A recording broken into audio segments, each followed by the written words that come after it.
Hi, sixth grade. This video is for you on Friday morning, the 27th of March, and we're going to focus on some figurative language that you have in your novel.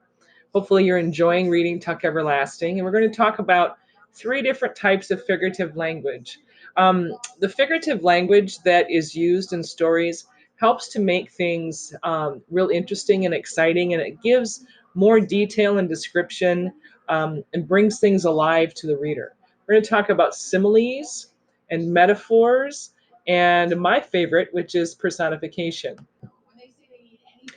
So a simile is a comparison of two unlike things using words like or as.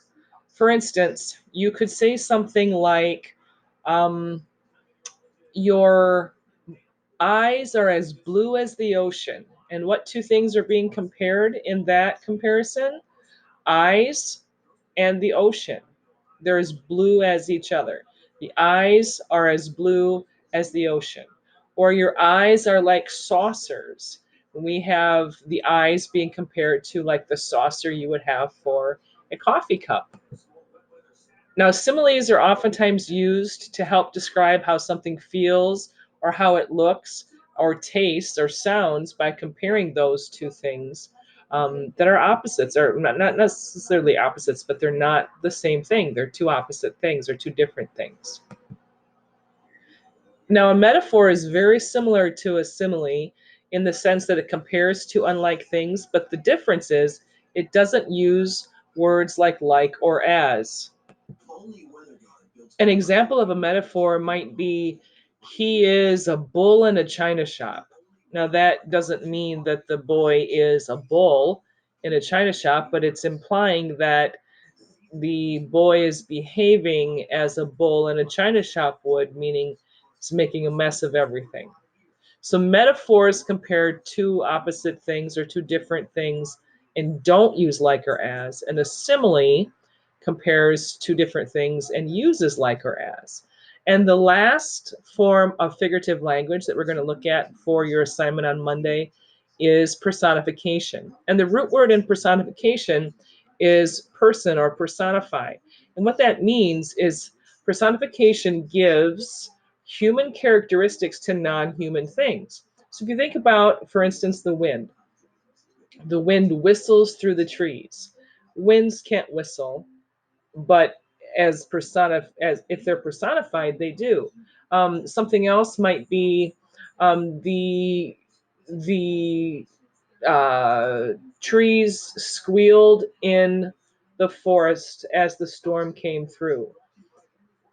Trees don't squeal or scream, if you will. But again, they're being personified, so the author is giving them human characteristics.